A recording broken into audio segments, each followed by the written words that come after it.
When I think back to 2019, I can't believe how walking into a bar on Mango Avenue turned into losing nearly $300,000. I never saw myself as the kind of man who would put everything in someone else's name. I was cautious, methodical, always planning 3 steps ahead, but it turns out even the most careful people can get swept into something they don't understand. I wasn't desperate. I wasn't even lonely. But I had $287,000 saved up and thought that would be enough to give me a comfortable retirement after years of working underground in the mines. I thought I was smarter than the other guys. I thought I could see the game. Turns out, I couldn't. I was 58 when I first visited the Philippines in 2015. I'd spent the previous 35 years in Perth, working as a mining engineer in the iron ore fields up north. Fly in, fly out work. 2 weeks on, 1 week off. I felt like I was pretty boring, really. I'd go to work, come home, watch footy, have a beer, and repeat. I was invisible. I had $287,000 saved up, although it wasn't a fortune by Australian standards. But I felt confident about the future. I'd sold my house in Baldivis after the divorce and kept my share. I'd worked for decades building up my superannuation. My pension would kick in at 67, giving me about $2,100 a month once I qualified. Until then, I had to live off my savings and maybe pick up some consulting work. I got married in 1989. We went on to have 2 kids. My ex-wife Claire and I had what I thought was a decent marriage for about 15 years, and then it just fell apart. She wanted everything in the divorce. It was nasty. We fought over the house, the super, even the bloody caravan. By the time 2014 came around, I was 57 and completely burnt out. I'd heard people talk about the Philippines, how the cost of living was lower, how life could be easier, and how a man could start fresh. I let myself believe it, because I wanted something like that to be true so badly. A mate from work had been going to Cebu for years and said I should give it a shot. So in March 2015, I booked a flight. The first trip was only 2 weeks, but it changed everything. The weather, the beaches, the way people smiled at you in the street. I felt like I mattered for the first time in years. And the women? Christ! They actually looked at me. Back in Perth, I was just another middle-aged bloke in high-vis. In Cebu, I felt like someone worth knowing. By the time 2018 came around, I started thinking, why was I even staying in Australia? I could retire early. I had enough saved. I could live in Cebu on half what I spent in Perth. I could have a nice place, a nice girlfriend, and I could be respected for once. I joined a dating site in the Philippines. I forgot what the name of it was, but it was clear that there were more girls on there than guys, and it was quite interesting to receive messages from girls in their early 20s saying they wanted a serious relationship with someone just like me. I got it that they came from a poor background and needed financial support. I get they wanted a better life, but I wanted a better life as well, and by being with someone like that, I thought I would have a better life. The problem was most of them felt fake, copy-paste messages. Hi handsome, looking for serious man. Half of them couldn't string a sentence together, and the other half disappeared the second you suggested a video call. Then, in August 2019, I matched with a girl named Gemma. She was from Cebu City, only 25 years old, but her messages were different. She asked about my work, my kids, what I liked about the Philippines. She wasn't pushy. She didn't ask for load money or Gcash in the first week like the others. We talked for about 3 weeks before I told her I was planning to come back to Cebu in September. She said she'd love to meet me. No pressure, no expectations, just coffee or dinner if I had time. It only took me 2 days after landing to decide to go and see her. We met at Ayala Center. She showed up in jeans and a simple top, no makeup caked on, no trying too hard. She was beautiful, but not in that Instagram way. She looked real. She worked at a bar near Mango Avenue, she told me. But she wasn't a dancer or anything like that. Just serving drinks, making tips, supporting her family in the province. We talked for hours that first night. She told me about growing up in Talisay, about her daughter from a previous relationship, about wanting to get out of bar work eventually. I told her about the mines, the divorce, how I was thinking about retiring in the Philippines. She didn't ask for anything, Not once. At the end of the night, I offered to pay for a taxi for her, and she refused. She said she'd catch a jeepney. That's when I knew she was different. When I called my daughter Emma and told her that I met someone and she's actually younger than you, I could hear her sigh as if to say, "Here we go, Dad." But I didn't care. Life was great for the first time in years. I'll admit there was an age gap. When we met, I was 58 and she was 25, 33 years between us. But she said she didn't care about age. She said older men were more mature, more stable, more respectful. In a way, I felt like she was the more experienced of the two of us when it came to relationships. Part of me knew what the game was in the Philippines. And part of me had already come to the conclusion that she probably had other guys messaging her, maybe even other foreigners she was seeing. But I chose to ignore it. I wanted to believe I was special. For the first 3 months, everything was perfect. We met for coffee, went to bars, took trips to the beaches down south in Oslo and Moalboal.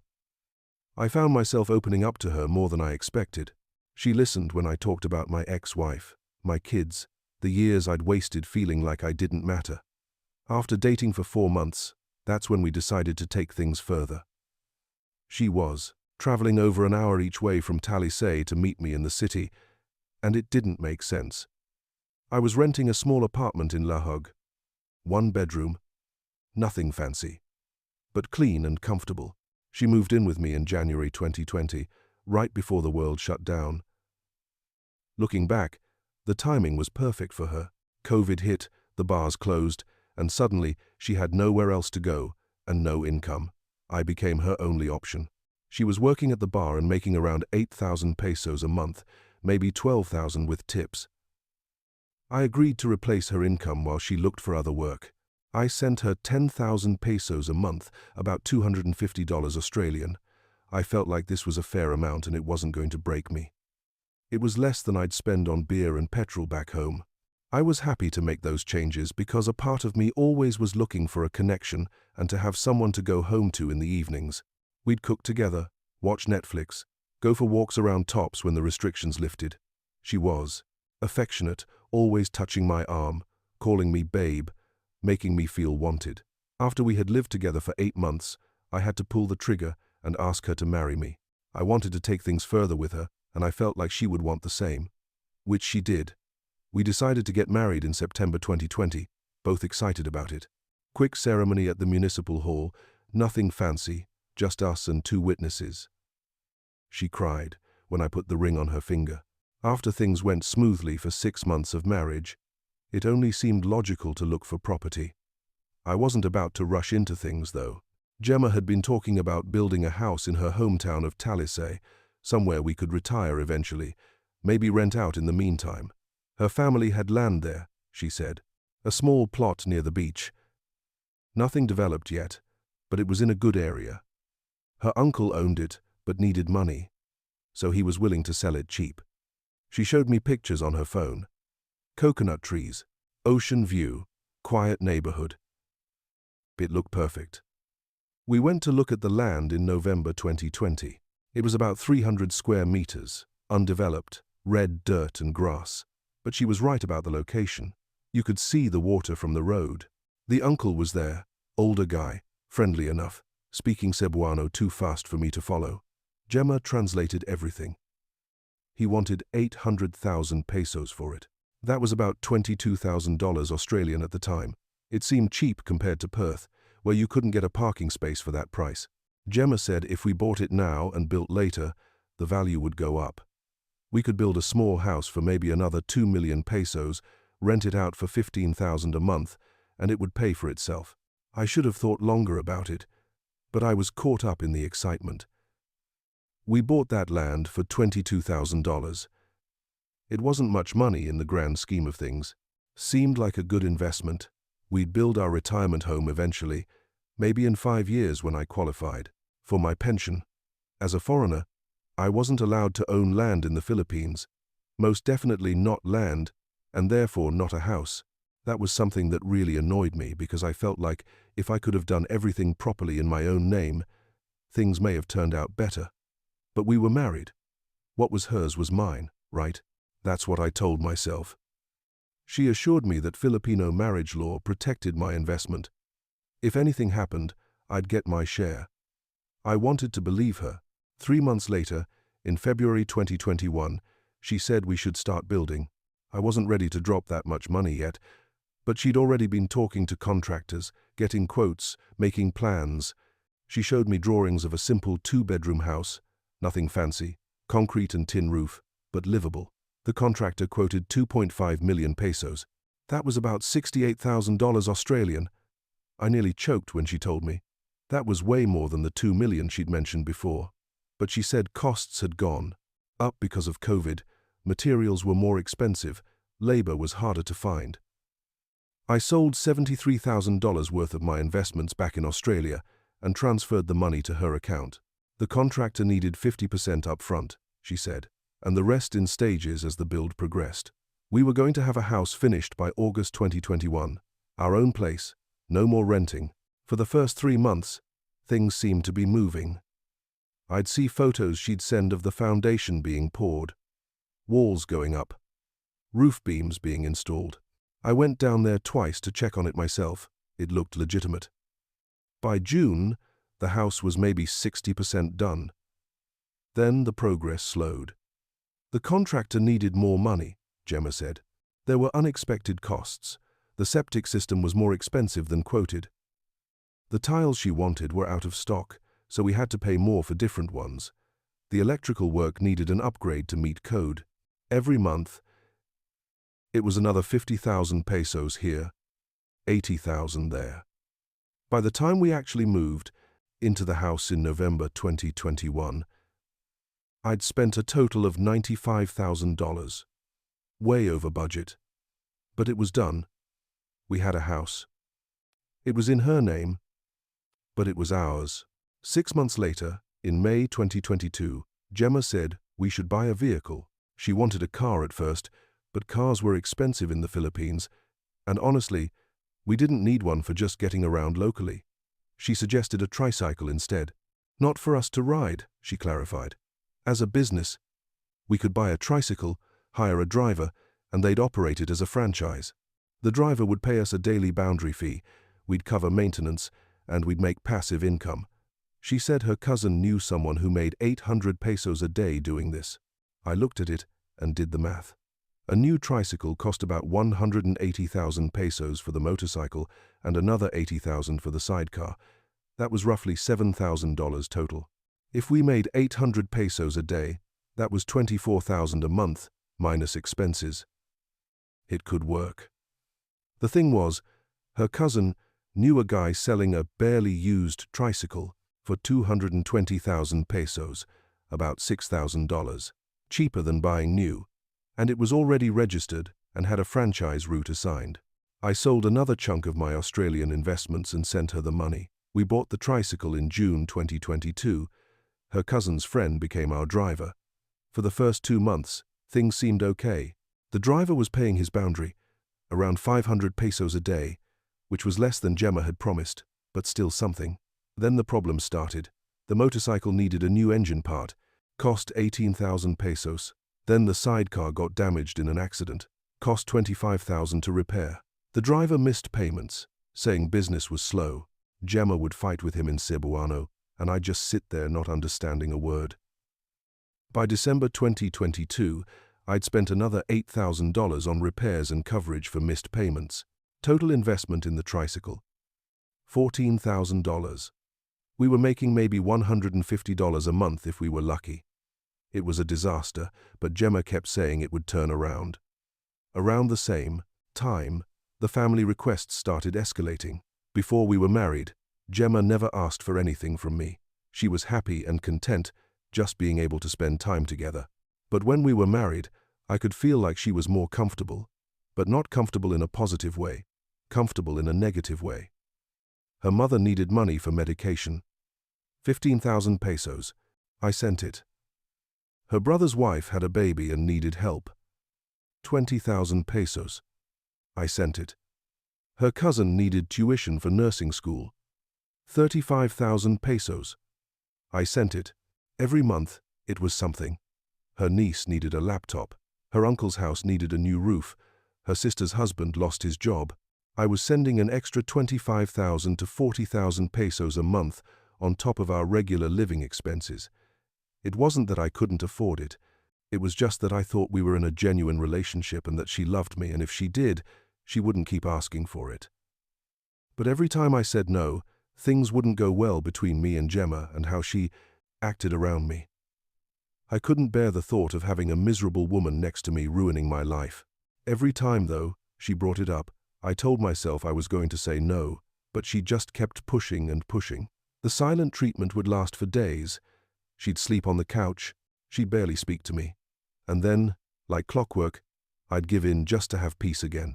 By mid-2023, I'd spent an additional $48,000 on the tricycle business, including a second tricycle she convinced me to buy, and another $82,000 on family requests and emergencies that never seemed to end. We lived in Talisay in the house we'd built. Daily life was actually pleasant when money wasn't being discussed. I'd wake up, have coffee on the terrace, watch the ocean in the distance. Gemma would cook breakfast, usually rice and fried fish or eggs. Talisay was quieter than Cebu City, less traffic, less noise. I was starting to feel at home in a way I never did in Perth. The neighbors were friendly, always waving, inviting us to fiestas and birthday parties. I even learned some basic Cebuano phrases, enough to buy from the sari-sari store and joke around with the tricycle drivers. But when we went to Cebu City for shopping or errands, I'd feel the contrast. The city was chaotic, crowded, overwhelming. I preferred staying in Talisay, maybe taking day trips to Moalboal or Oslob when we wanted a change of pace. One thing I noticed very quickly being in the Philippines was how communal family was. In Australia, once you're an adult, you're on your own. But here, family was everything. If someone had money, everyone expected a share. It wasn't greed exactly, it was just how things worked. I tried to understand it, but it was draining. I got to know Gemma's family well. Her mother was sweet but always seemed to need something. Her brothers were friendly but didn't work much. Her sister had 3 kids and no steady income. I was the walking ATM, whether I liked it or not. But underneath, I already knew. I was caught in something I just couldn't pull myself out of. The money was disappearing faster than I'd planned. My investments back home were shrinking. I was dipping into principal, not just living off interest. I'd started with $287,000. By mid-2023, I had maybe $60,000 left. By this point, I'd already spent close to $230,000.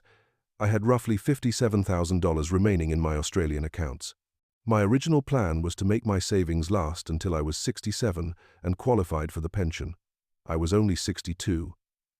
I was 5 years early and burning through money like it was nothing. I told myself $1,500 a month would be enough for us to live comfortably, but within 6 months of living in the Talisay house, it was closer to $2,800. And no matter how many times I looked at the figures, I couldn't explain where it was all going. It was utilities, groceries, tricycle maintenance, and then there were the extras, Gemma's personal expenses, nails, hair, beauty treatments, at least 5,000 pesos a month, family, requests that never stopped, education, medical, house repairs, average 30,000 pesos a month, lifestyle expenses I didn't plan for, nights out, restaurants, trips to Manila twice, property maintenance that seemed endless, paint, repairs, septic issues, generator, and those nights where I gave in when I didn't want to. One evening in August 2023, I sat her down and told her it couldn't go on like this, that our budget was $1,800 a month and there was no more. I tried to make it sound firm but fair, and I told her that if we wanted to have any kind of future together, we had to stick to it. She nodded and didn't argue, but I could tell she wasn't happy. Her face had that look, the one that meant I'd be paying for this conversation later. Every request after that turned into an argument. Every peso I questioned led to accusations that I didn't trust her, that I was cheap, that I didn't understand Filipino culture. She'd bring up everything I'd spent before, saying, "You gave your ex-wife half of everything, but you can't help my mother?" I found myself second-guessing whether I was the one being unreasonable. Maybe I was being cheap. Maybe this was just how life worked here. Maybe I should have planned better. My wife started going to Cebu City by herself more often, and this was when I started to wonder if there perhaps was something she was hiding from me. Anytime she went anywhere by herself, she always used to answer the phone immediately. We had an agreement together that if one of us called the other, we had to pick up straight away. However, when she went to Cebu City by herself, at that time, she was very difficult to contact. She'd leave in the morning, saying she was meeting her friend, or going to the market, or handling something with the tricycle driver. She'd be gone for 6, 7, 8 hours. I'd call and she wouldn't answer. I'd message on Messenger, and I'd see seen but no reply. When she finally got home, she'd have excuses, going with her sister, somewhere, and left her phone in the bag. Phone died because she forgot to charge it. No signal in the area where she was in a noisy place and didn't hear it ring. At first I tried to believe her. Maybe signal really was bad. Maybe she was just busy. But it kept happening every single time she went to the city alone. One time in September 2023, she said she was going to meet her old co-worker from the bar days, just catching up. She left at 10 a.m. and didn't come back until past midnight. I called her 8 times. No answer. I messaged her maybe 20 times. She finally replied at 11 p.m. saying, "Still with friend, be home soon." When she walked in after midnight, she looked fine. Not drunk, not disheveled, just normal, but something was off. She went straight to the bathroom to shower, which she never did that late. She was distant, distracted. I asked her where she'd been all day. She said they'd gone to Ayala, had lunch, did some shopping, then went to her friend's place in Banawa, 12 hours for lunch and shopping. I didn't push it that night, but the pattern continued. 2 weeks later, same thing. Then again, in October. Each time, unreachable for hours, vague explanations, late returns. At this point, I'm definitely sure there is something going on. I didn't know if it was another man, if she was working somewhere she didn't want me to know about, or if she was hiding something else entirely. But the woman I married was not the woman I was living with anymore. I wasn't looking at her the same way anymore. The trust was broken. Every time she touched me, I wondered why. Every time she said she loved me, I questioned if she meant it. What changed in our daily interactions was the silence. We'd eat meals together without talking. We'd lie in bed at night on opposite sides. I was quite friendly with one expat named Barry, an English guy who'd been in Cebu for 10 years. And when I told him I'd put the house and the tricycle business in Gemma's name, I remember him just shaking his head saying, "Mate, you're fucked if things go south." I just didn't want to hear it though. I was already too deep. By the time November 2023 rolled around, I had about $52,000 left in the bank. I knew I couldn't keep living like this anymore. I was burning $2,500 to $3,000 a month with no end in sight. I had to do something. Things had to change. I tried to sit down with her and have a serious conversation about money, about us, about where this was going. But she was defensive immediately, turning everything back on me. "You think I'm stealing from you? You think I'm using you?" She'd cry, play the victim, make me feel like the bad guy. I wasn't trying to accuse her. I just wanted transparency. I wanted to know where the money was going. I wanted to feel like we were partners, not like I was an ATM she'd married. But she didn't see a problem with any of it. In her mind, she was entitled to everything because we were married. What's mine was hers. What's hers was hers. That's how she saw it. I couldn't believe I'd let this happen. Every day, I felt more trapped. The house I paid for didn't feel like mine. The life I thought I was building was crumbling, and I had no idea how to fix it. In December 2023, I decided I needed to know the truth. I couldn't keep living in this fog of suspicion and half answers. One afternoon when Gemma said she was going to Cebu City again to meet her cousin, I told her I wasn't feeling well and would stay home. She left around 11 a.m. I waited 30 minutes. Then I did something I'd never done before.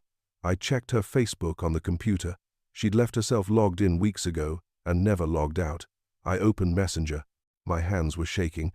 I didn't want to be that guy, the paranoid husband snooping through his wife's messages, but I needed to know. I scrolled through her recent conversations. Mostly mundane stuff with family and friends. Then, I saw a name I didn't recognize. Jay. I opened the thread. The messages went back months. August, September, October, November.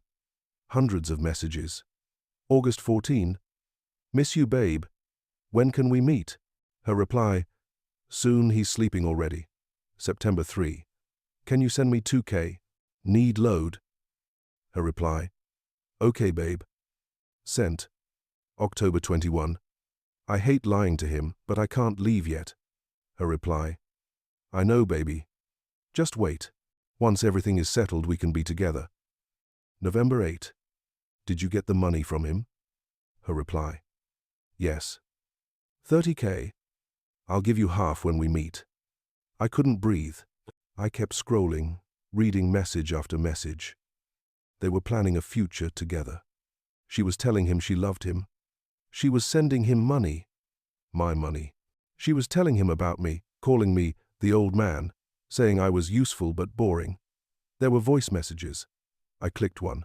Her voice, soft and sweet, the way she used to talk to me. I love you, baby. I'm just waiting for the right time. He's getting suspicious, so I have to be careful. I felt sick. Everything made sense now. The distance. The unreachable phone calls. The constant need for money. The trips to Cebu City. She'd been living a double life the entire time. I kept looking. I found conversations with her friends where she talked about me. One message to her friend Rika, he's so easy to manipulate. I just cry and he gives me whatever I want. Another message to someone named Beth. I'm not in love with him, but he's paying for everything. I'll stay until I get enough saved up. I sat there for maybe 2 hours, just reading, absorbing, feeling my entire world collapse. By the time I heard her tricycle pull up outside, it was past 6 p.m. She walked in smiling, carrying plastic bags from the market. Hi, babe. I bought fish for dinner. I just looked at her. Who's Jay? Her smile disappeared instantly. The look on her face when she realized what I knew was that of sheer terror. What are you talking about? She tried to play dumb. I read your messages, all of them. Don't lie to me anymore. She was silent for maybe 10 seconds. Then she started crying. It's not what you think. Let me explain. Explain what? That you've been fucking someone else while spending my money? That you've been calling me the old man to your friends? That you're planning to leave me once you've bled me dry? I love you. Bullshit. I read the messages, Gemma. You told him you're just waiting for the right time to leave me. You've been sending him my money. How much? How much of my money have you given him? She wouldn't answer. Just kept crying. I asked her again. How much? Finally, she whispered. Maybe 100,000 pesos. I don't know exactly. 100,000 pesos. Over $2,500 Australian. Money I'd worked for, saved, invested. Money that was supposed to secure my retirement. She'd been handing it to her boyfriend like it was nothing. How long? I asked. What? How long have you been seeing him? Since June. 6 months. For 6 months, she'd been lying to me every single day, sleeping next to me at night, cooking my meals, kissing me, all while planning her exit with another man. I hate you, I said. It was the first time I'd ever said that to anyone. She looked up at me, tears streaming down her face. But I didn't care anymore. I didn't feel anything except rage and disgust. Get out. What? Get out of this house. Go stay with your family. I don't want to see you. But babe, don't call me that. You lost that right. Get your things and leave. Now. She tried to argue, tried to plead, but I was done. I walked outside and called her brother, told him to come pick her up immediately. Within an hour, she was gone. By the time early January 2024 came around, I looked at my account and did the math. Opening amount. I had started with $287,000 when I retired in 2019 and moved to the Philippines permanently in 2020. Itemized losses. Investment 1. Talisay. House land. plus construction, $95,000. Investment 2, tricycle business, 2 units, plus repairs, plus operating losses, $48,000. Investment 3, monthly family support, $1,800. Average times 40 months equals $72,000. Additional family emergencies, $10,000. Car purchase 2022, small SUV in her name, $18,000. Living expenses higher than budget.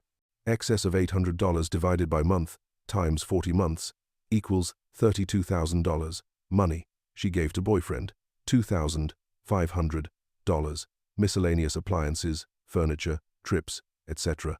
$9,500. Total spent, $287,000. Remaining assets. Savings left, $0 in Philippines, $8,400 in Australian bank.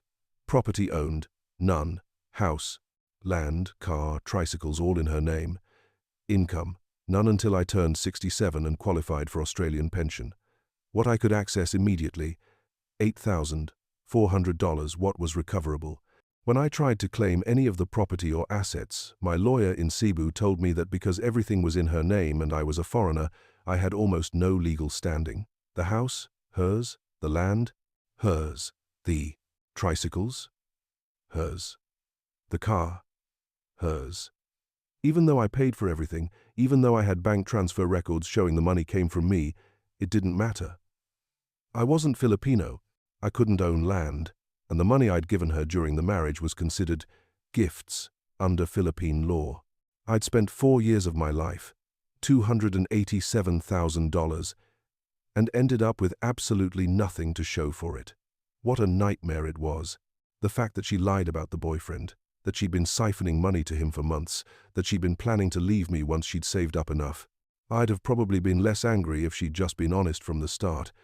But she went behind my back and basically stole my money for half a year. Everything that I paid for was in her name. House and land, worth approximately $95,000. 2 tricycles worth approximately $12,000. Car worth approximately $16,000. Furniture and appliances worth approximately $8,000. Total value she kept, $131,000.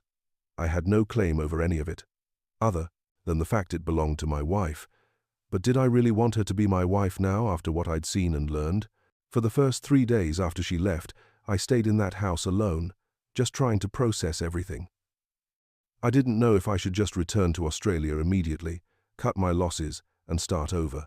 But then I started thinking about the practical realities. The house was in her name. I couldn't sell it.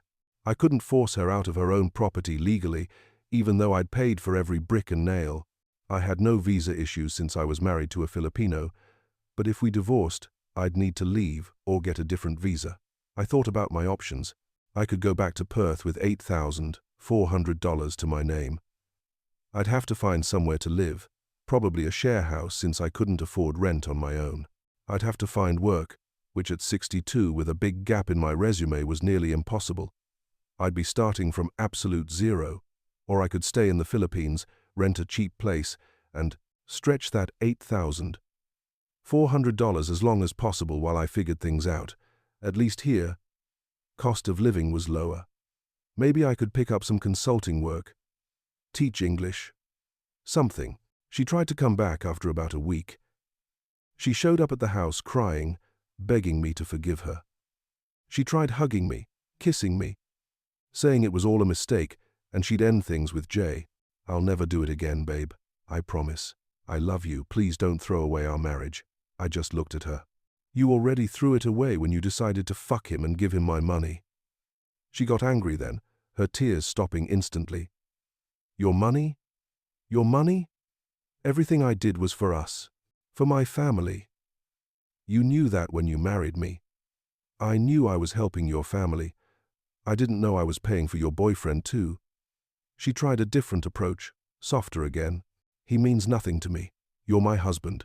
Let's go to counseling. Let's fix this. There's nothing to fix, Gemma. It's already over. You can keep the house, the tricycles, the car, all of it. But you and me? We're done.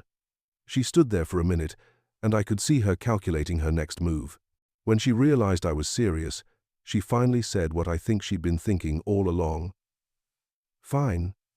But you're not taking anything from this house. It's all mine. I know. I never expected to. My idea was to wait out her attempts to reconcile until she gave up, then file for annulment quietly. In the Philippines, divorce didn't exist, but annulment was possible if you had grounds. Infidelity was grounds. I had the Facebook messages as proof. Over the next month, she called less and less. By February 2024, she stopped reaching out entirely. I heard through Barry the expat that she'd moved in with Jay openly, not even trying to hide it anymore. When I finally saw a lawyer in Cebu about annulment, I found out the process could take 3 to 5 years and cost anywhere from $3,000 to $5,000. I didn't have that kind of money anymore. So I decided to just stay legally married, but separated, and hope she never tried to claim I owed her anything. When I left that house for the last time in March 2024, taking only my clothes and laptop, I didn't look back. I'd already spent too much time looking back, wondering what I could have done differently. I didn't go back to Australia. I couldn't face it. The embarrassment of admitting to my kids that I'd lost everything. The reality of starting over at 62 with nothing. I decided to stay in the Philippines and figure it out somehow. I moved into a small studio apartment in Cebu City, near Mabolo. Rent was 8,000 pesos a month, about $200. It was basic. One room, small bathroom, no kitchen, just a hot plate. But it was mine, and nobody could take it from me. My new reality was stark. Living situation. Studio apartment. Month to month. No lease. Financial situation. $8,400 in the bank. No income. Work situation. No job. No pension for 5 more years. No prospects, age factor. 62 years old. Too old for most jobs. Too young for pension. I tried to find work. I applied to teach English at language schools. They wanted someone younger, someone with a TEFL certificate, someone who looked energetic in front of a classroom. I wasn't that person anymore. I looked into consulting work, offering my mining engineering expertise, but companies in the Philippines didn't need Australian mining consultants, and my contacts back in Australia had dried up after 4 years away. I was living on about $300 a month, making my savings stretch as far as possible. Rice, canned sardines, instant noodles. I stopped going out, stopped drinking, stopped doing anything that cost money. The anger has never left me. And all I could think was that I traded away the last chance I had for something that was never real in the first place. I always think back to what I did and the time I had there with her. And if only she had been honest with me from the start, if only she hadn't lied about where the money was going, things would have turned out like they should have done, and I hate her for it. I hate myself more, but I hate the fact that she looked at me like a retirement plan instead of a husband. If I could do it over, I would do 5 things differently. Never put property in someone else's name I should have rented. If I couldn't own it legally, I shouldn't have bought it. Set firm financial boundaries from the start.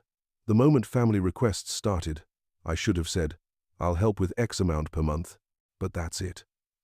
Listen when family and friends warn you, my daughter, Barry the expat. Even some of Gemma's own friends hinted that I was being used. I ignored all of them. Don't ignore red flags. The unanswered calls, the vague explanations, the sudden, expensive emergencies. I saw all of them and chose to pretend they didn't matter. Keep emergency money separate. I should have kept $50,000 in. Australia untouched, no matter what. Instead, I drained everything. I'm 63 now. I'm living in a studio apartment in Cebu and surviving on savings that will run out in about 2 years if I'm lucky. I wouldn't wish it on anyone. Even after all that happened, I don't entirely regret coming to the Philippines. The country itself is beautiful. The people, most of them, are genuinely kind. But I do regret trusting someone who saw me as a walking bank account. I haven't dated anyone since Gemma. I don't think I could trust a Filipina again. which I know is unfair because not all of them are like her. But the damage is done. I can't separate my experience from my perception. On paper, I'm still married. Yet, I've been assured by my lawyer that as long as I don't try to claim any assets and she doesn't come after me for support, we can just stay separated indefinitely. It's limbo, but it's better than the alternative. I'm currently still living in Cebu City. I moved to a slightly cheaper place, in Guadalupe last month, paying 6,500 pesos instead of 8,000. Every peso counts now. My studio is smaller than the last one, but it's clean, quiet, and the landlady doesn't ask questions. My exact current finances are grim. Savings, $4,200 down from $8,400 14 months ago. Monthly income, $0 from any source. Property owned, nothing debt, none. At least I started with $287,000 in 2019, which would have given me about $1,500 a month in interest if I'd just left it, invested conservatively. But I don't think you can look back at things and wonder too hard what would have been if I did things differently. That path just leads to madness. My daily life now is simple and small. I wake up, make instant coffee, sit on my small balcony, and watch the city wake up. I walk to the public market to buy vegetables and rice. I cook simple meals on my hot plate. I read books I download for free. I watch YouTube videos about mining engineering just to feel connected to my old life. I don't have much of a social life anymore. Barry and I still meet for coffee occasionally, but I can't afford to go to bars or restaurants. I've made a few friends at the neighborhood internet cafe where I go to use Wi-Fi. Mostly other expats in similar situations, guys who made bad decisions and are riding it out until their pensions kick in. I do know now that my wife, she is still my wife on paper, is living in the Talisay house with Jay. I heard from someone who knows her family that the tricycle business collapsed completely. Both units broke down, and she couldn't afford to fix them. The car was sold to cover debts. The house is still standing, but barely maintained. She would have been in a lot better position if she'd just stayed with me and been honest. But she didn't, and therefore, she's not. I don't take pleasure in that, but I don't feel sorry for her either. The Philippines itself is a beautiful country, and I'm sure, in fact, I'm guaranteed that there are real and genuine relationships between foreigners and Filipinos. I've met couples who've been together for decades, who clearly love and respect each other, who've built real lives together. But there are also people like Gemma who see a lonely foreign man as an opportunity, not a partner. I'm not saying everybody's like that. In fact, I know most people aren't. But the ones who are, they're very good at what they do. And they've had a lot of practice. I'm telling this story because I want other people out there, other guys out there, to know what can happen. How easy it could be to lose so much money when you think with, let's just call it your heart instead of your head. I didn't think I was naive. I was a grown man in his late 50s. I thought I knew better, but I got played right from the start just as easily as anyone else. Here are the red flags I ignored that you shouldn't.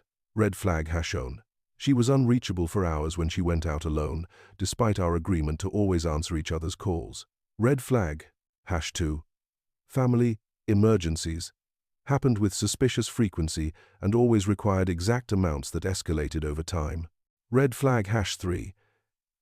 Every asset we purchased had to be in her name, and when I questioned it, she'd get emotional or defensive instead of finding solutions.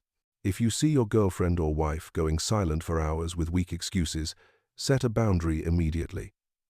If someone truly loves you, they'll respect your need for basic communication. Don't put a single peso into property you can't legally own. If you can't put it in your name, don't buy it. Rent instead. You'll save yourself hundreds of thousands of dollars. And most importantly, don't ignore warnings from people who care about you. When your family, your friends, or even other expats try to tell you something's wrong, listen. They're not jealous. They're not being negative. They're trying to save you from yourself. 5 years ago, I thought I was building a retirement dream in the Philippines. I thought I'd found love, security, and a place where I mattered. 5 years later, I'm living in a studio apartment with $4,200 to my name and no income for another 4 years, until my pension starts. I've seen so many people since 2020 come to the Philippines with all the best intentions in the world, fall in love with someone half their age, put everything in her name, and within 3 years they're broke and alone. And they're the ones who have to fly home with nothing while she keeps the house, the car, and moves on to the next guy. The fact that I still have enough to survive for another year or two, that I didn't end up completely homeless or begging my kids for money, that's got to be good enough for me. I'm not in a new relationship. I don't think I will be ever again. The damage Gemma did wasn't just financial.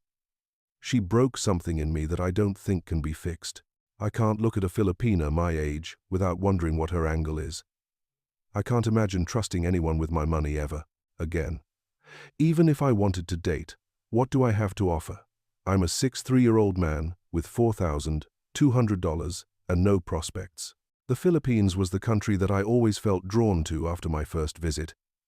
It was a country I wanted to retire in, build a life in, and I thought Cebu was the perfect place. I quickly realized that for every genuine person there's someone waiting to take advantage of lonely foreign men with money. Even after all that happened, I've learned that not everyone is like Gemma, but enough people are that you need to protect yourself, keep your money separate. Don't buy property in someone else's name.